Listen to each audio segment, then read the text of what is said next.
Urtengo karrozia, Klub Deportiboko 100. urtebetetzea danez, horri buruz egitea eskatu zaigu. Dira, 12 komisio dira, orduan karroza, saiatu gara 12 komisioak representauta goten, behintzat, ez? Karroza guztian ziar. Erreza ez, dana uztartuta eta dana elkartuta ondo geratzea, baina...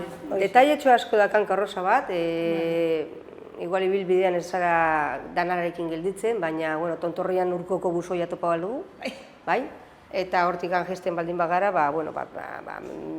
gailurra bebai... Urkokoko espeleologia. Espeleologia, submarinismoa baita ere, karrozak emoten daben neurri horretan, pixka saikatuta egoten dira. Orduan, ikuspuntu ezberdina da eskala karroza horrek, ez? Alde batetik gauza batzuk ikusiko dituzu, atletismo, txirrundalaritza, xakea, edota... Akbatika, mendia, pelota, dira gauza oso desberdina. Harina izan behar danez, material harinak erabiltzen ditugu, goma espuma edo polikarbonatoak eta antzerako materialak harina izateko, eta saguan bizperan ateratzen da, eta gero 24an umiak ateratzen dira.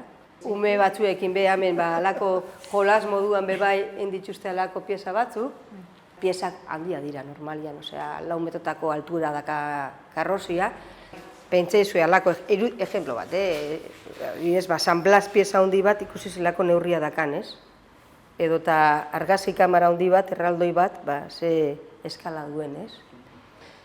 Pieza tridimensionaletan bebai, planoak ez ditugu lantzen, baina gutxi gora bera, planta alzagoa, eta nola egiten diran plantillak, nola montatzen diran, nola ekoizten diran. Urtean bit egiten dira, Gabonetan eta San Juanetan.